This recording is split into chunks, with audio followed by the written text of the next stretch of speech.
through the good times and the bad times, the fast times and the slow. It's the times I've spent right next to you I truly love the most. The times we laughed, the times we cried, all had their perfect place.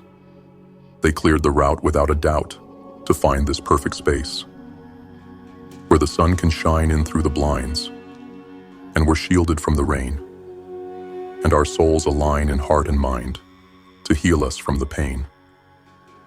I promised in a past life I'd find you in the next.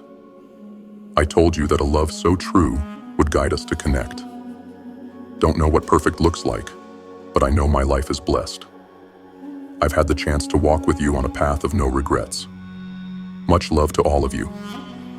Let's continue to forge our path to greatness by being conduits of love and honor. And happy Valentine's Day to all the GrimFace warriors.